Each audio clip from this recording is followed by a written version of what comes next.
আজকে নাহিদ ইসলামকে আমি আবারও বলতে চাই যে গাদ্দার উপদেষ্টাদের কথা আপনি বলছেন, অনতিবিলম্বে তাদের নাম জাতির সামনে আপনাকে প্রকাশ করতে হবে। আমরা কেন আর ওই ভারতের আধিপত্যবাদের বিরুদ্ধে কথা বলছি না? দেখেন, যারা গুম করলো, ট্রান্সফার করলো, যারা আয়নাঘর সৃষ্টি করলো, ওই ডিজিএফআই, এনএসআই, এসবি গোয়েন্দা সংস্থার কোনো সংস্কার হয়েছে, পরিবর্তন হয়েছে? আপনারা বলছেন যে আগামীতে সুষ্ঠু নির্বাচন জাতিকে উপহার দিবেন। কিভাবে সম্ভব? আমাদের পাশেই সচিবালয়, সেখানে তো আওয়ামী লীগের সুবিধাভোগী যারা তারা বসে রয়েছে। এই আমলাদের মাধ্যমে আপনি সুষ্ঠু নির্বাচন জাতিকে উপহার দিবেন? সংস্কার ছাড়া আপনি বলছেন যে আপনি সুষ্ঠু নির্বাচন জাতিকে উপহার দিবেন, সেটা বাস্তবসম্মত নয়।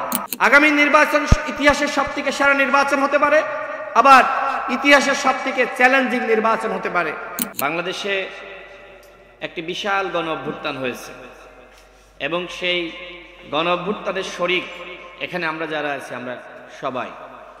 আপনারা সাংবাদিক ভাইয়েরা, আপনারা এই গণ অভ্যুত্থানের সবথেকে বড় সাক্ষী। আমরা দেখছি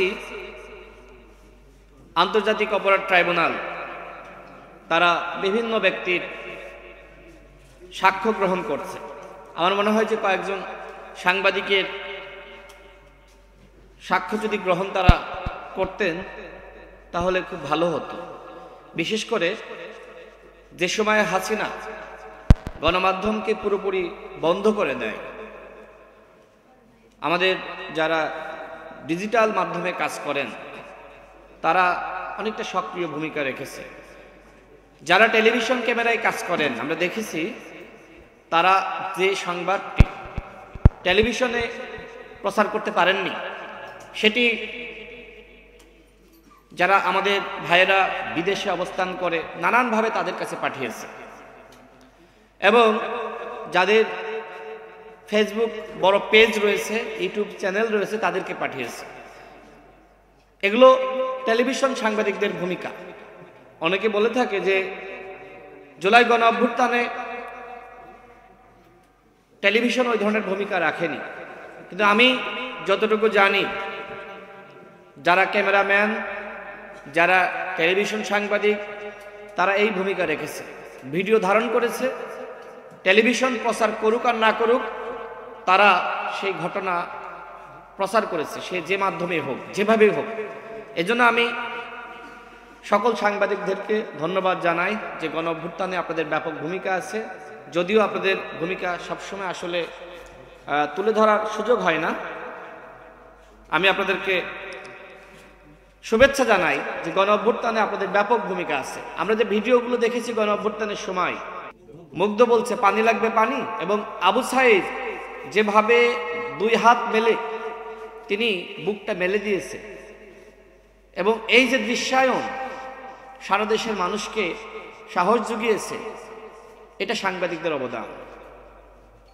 সাংবাদিকরা আমাদের সাহস জুগিয়েছে, শক্তি জুগিয়েছে, এবং গণ অভ্যুত্থানের সমস্ত চিত্র তারা জাতির সামনে তুলে ধরেছে। পুরো জাতিকে তারা উৎসাহ জুগিয়েছে এবং আন্দোলন করার ব্যাপারে আগ্রহ সৃষ্টি করেছে। প্রিয় সাংবাদিক ভাইয়েরা, একটি গণ অভ্যুত্থান হয়েছে, কিন্তু ফ্যাসিবাদের চেহারার কোনো পরিবর্তন হয়েছে? এখনো পর্যন্ত চাঁদাবাজি চলছে, দখলদারিত্ব চলছে, এখনো পর্যন্ত অরাজকতা চলছে, ভয় চলছে।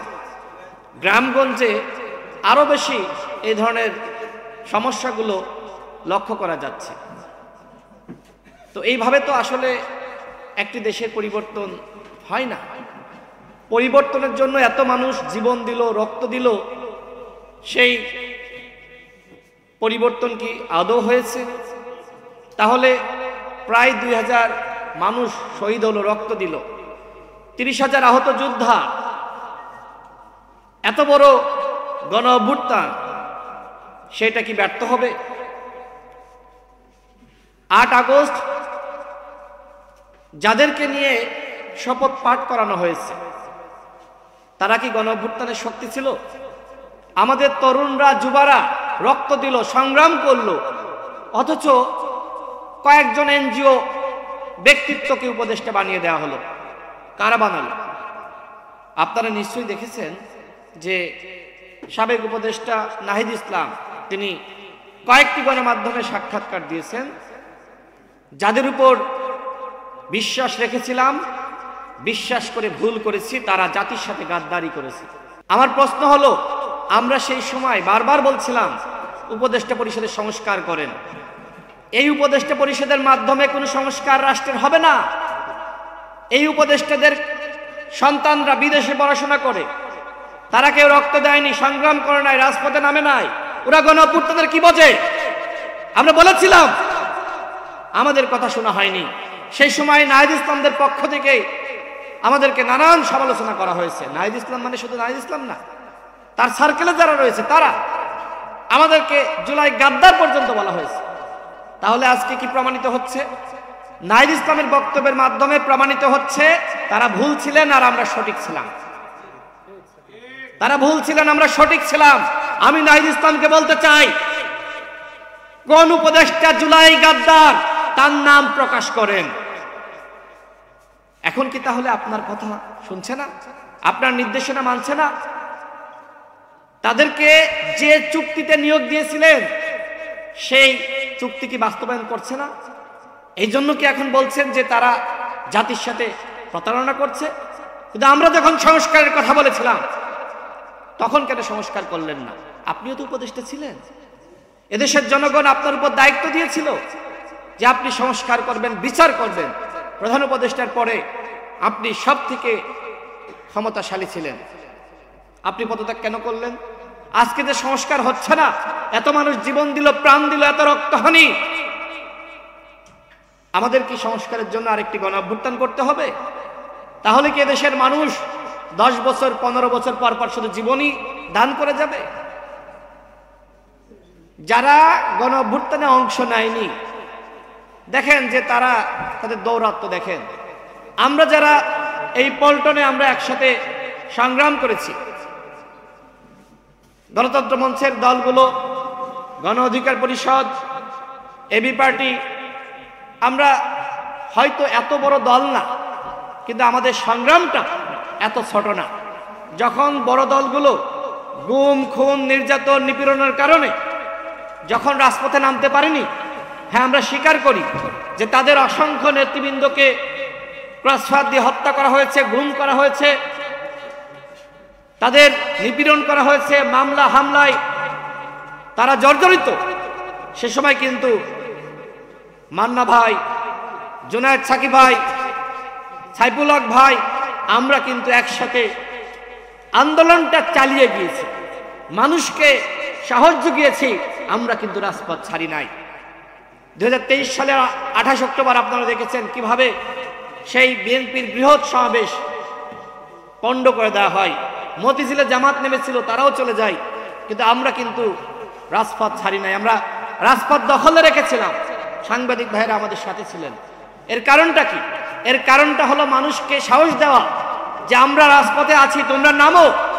ঠিক একইভাবে এই 24-এর ডামি নির্বাচনের আগে আপনারা দেখেছেন যে গণতন্ত্র মঞ্চের দলগুলো, গণ অধিকার পরিষদ, আমরা কিভাবে এই পল্টনে আমরা কিন্তু আন্দোলন করেছি। আমরা বলেছি যে হাসিনা মোদির নির্বাচন রুখে দাও জনগণ।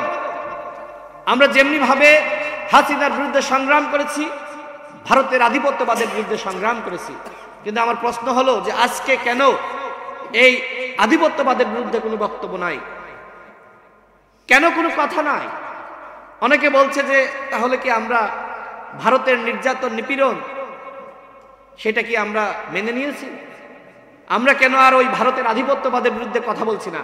দেখেন, যারা গুম করলো, ক্রসফায়ার করলো, যারা আয়নাঘর সৃষ্টি করলো, ওই ডিজিএফআই, এনএসআই, এসবি গোয়েন্দা সংস্থার কোনো সংস্কার হয়েছে, পরিবর্তন হয়েছে? আপনারা বলছেন যে আগামীতে সুষ্ঠু নির্বাচন জাতিকে উপহার দিবেন। কিভাবে সম্ভব? আমাদের পাশেই সচিবালয়, সেখানে তো আওয়ামী লীগের সুবিধাভোগী যারা, তারা বসে রয়েছে। এই আমলাদের মাধ্যমে আপনি সুষ্ঠু নির্বাচন জাতিকে উপহার দিবেন?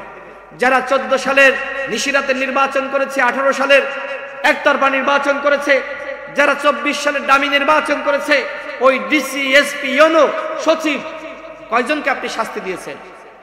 আপনি তো সংস্কার করতে পারেননি। সংস্কার ছাড়া আপনি বলছেন যে আপনি সুষ্ঠু নির্বাচন জাতিকে উপহার দিবেন। সেটা বাস্তবসম্মত নয়। আগামী নির্বাচন ইতিহাসের সবথেকে সেরা নির্বাচন হতে পারে, আবার ইতিহাসের সবথেকে চ্যালেঞ্জিং নির্বাচন হতে পারে। এখনো পর্যন্ত যতটুকু আমরা লক্ষ্য করছি যে সরকার কোনো সংস্কার করতে পারে নাই, সেই ফ্যাসিবাদ এখনো পর্যন্ত রয়ে গেছে। শুধুমাত্র হাসিনা পালিয়েছে, কিন্তু হাসিনার সৃষ্ট যে ফ্যাসিবাদ, সেই ফ্যাসিবাদ এখনো পর্যন্ত বহাল তবিয়তে। এই ফ্যাসিবাদকে বহাল রেখে কোনোভাবেই সুষ্ঠু নির্বাচন সম্ভবপর নয়। প্রিয় সাংবাদিক ভাইয়েরা, গতকাল আপনারা দেখেছেন যে বৈঠক ছিল, সেই বৈঠকে আমি ছিলাম, মান্না ভাই ছিল, আরো অনেকে ছিল। সেখানে এক ধরনের ইতিবাচক আলোচনা হয়েছে। আমরা মোটামুটি একটা জায়গায় ঐক্যমতে পৌঁছেছি। একই দিনে জাতীয় নির্বাচনের ভোট এবং জুলাই সনদ বাস্তবায়নের পক্ষে বিপক্ষে ভোট। শুধুমাত্র জামাত ইসলাম দেখলাম তারা বলছে যে নির্বাচনের আগে গণভোট। আমার প্রশ্ন হলো, এই যে মাত্র 4 থেকে 5 মাস সময় রয়েছে, এর আগে কি আসলে আলাদাভাবে গণভোট করা বাস্তবসম্মত?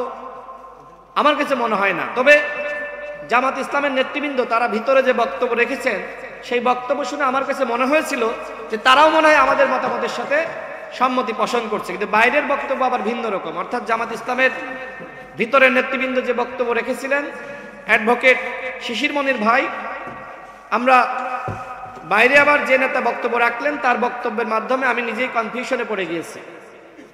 ভিতরের আলোচনা অত্যন্ত ইতিবাচক ছিল।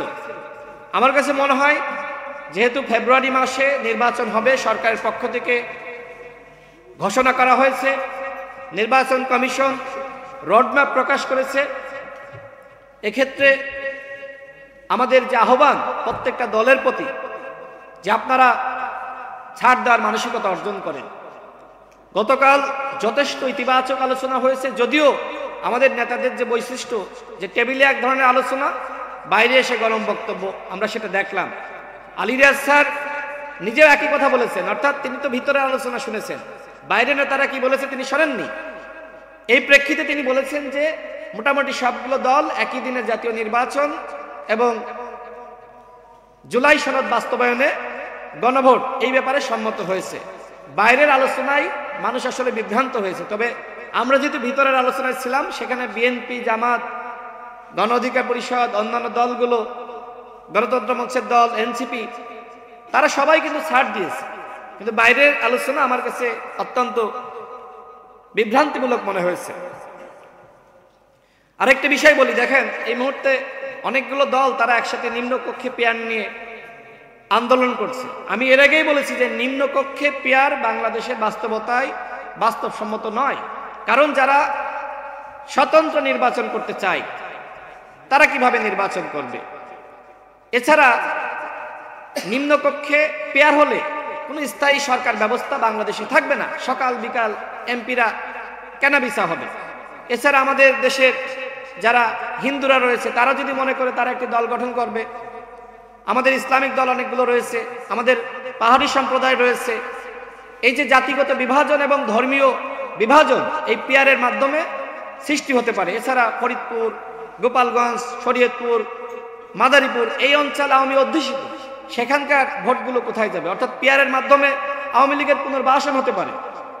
এই বিষয়গুলো আমাদের মাথায় রাখা উচিত। আমরা কিন্তু উচ্চকক্ষে পেয়ারের পক্ষে, যেটা গণতন্ত্র মঞ্চের পক্ষ থেকে বলা হয়েছে, আমাদের দলের পক্ষ থেকে বলেছি, এনসিপির পক্ষ থেকে বলেছি, কয়েকটা দল ছাড়া অধিকাংশ দলই কিন্তু উচ্চকক্ষে পেয়ারের পক্ষে। তবে আমরা বলেছি নিম্নকক্ষের পেয়ার বাস্তবসম্মত নয়। এই মুহূর্তে আলোচনা হচ্ছে, আলোচনার মাধ্যমে অবশ্যই আমাদের একটি সমাধানে পৌঁছাতে হবে। কিন্তু এই আলোচনা শেষ হওয়ার আগে যদি আমরা আন্দোলনে যুক্ত হই, সেই আন্দোলন কোনোভাবেই আমার কাছে মনে হয় না গ্রহণযোগ্য, বরং এর মাধ্যমে ফ্যাসিবাদ সুযোগ পেতে পারে। আমরা একটি কাঙ্ক্ষিত সময় অবস্থান করছি। আমরা সবাই স্বপ্ন দেখছি নতুন বাংলাদেশের। এই নতুন বাংলাদেশ গঠনে জাতীয় ঐক্য খুবই গুরুত্বপূর্ণ এবং একই সাথে দলগুলোর মধ্যে সমঝোতা, বোঝাপড়া আমাদের সবার, অন্তত আওয়ামী লীগের প্রশ্নে এবং আওয়ামী লীগের দশকদের প্রশ্নে, ভারতের আধিপত্যবাদের প্রশ্নে এই জায়গাগুলোতে ঐক্যমতে থাকা দরকার। আমরা যদি যে ধরনের বিভাজন আমরা লক্ষ্য করছি, এই বিভাজন যদি সামনে রেখে নির্বাচনে আমরা যাই, বিশ্বাস করেন সেই নির্বাচন বানচাল করে দিবে আওয়ামী লীগ এবং ভারত। সুতরাং আমাদের এই আওয়ামী লীগের প্রশ্নে, ফ্যাসিবাদের দশরদের প্রশ্নে এবং ভারতের আধিপত্যবাদের প্রশ্নে সবার মধ্যে একতা থাকা দরকার। যে গণঅভ্যুত্থানে 2000 মানুষ রক্ত দিয়েছে, 30,000 মানুষ তারা সংগ্রাম করেছে, সেই গণঅভ্যুত্থান আমরা কোনোভাবেই ব্যর্থ হতে দিতে পারি না। এই গণঅভ্যুত্থানকে রক্ষার দায়িত্ব আমাদেরকে নিতে হবে। আজকে নাহিদ ইসলামকে আমি আবারও বলতে চাই, যে গাদ্দার উপদেষ্টাদের কথা আপনি বলছেন, অনতিবিলম্বে তাদের নাম জাতির সামনে আপনাকে প্রকাশ করতে হবে। অন্যথায় এই গাদ্দার উপদেষ্টারা তারা তো আগামী নির্বাচনকে বানচাল করার জন্য তারা তো ষড়যন্ত্র করতে পারে, চক্রান্ত করতে পারে। সুতরাং এই চক্রান্তকারীদের নাম যদি আপনি প্রকাশ না করেন, তাহলে এই গণঅভ্যুত্থান যদি ব্যর্থ হয়ে যায় তার দায় আপনাকে নিতে হবে। আপনাদের সকলকে ধন্যবাদ। আসসালামু আলাইকুম।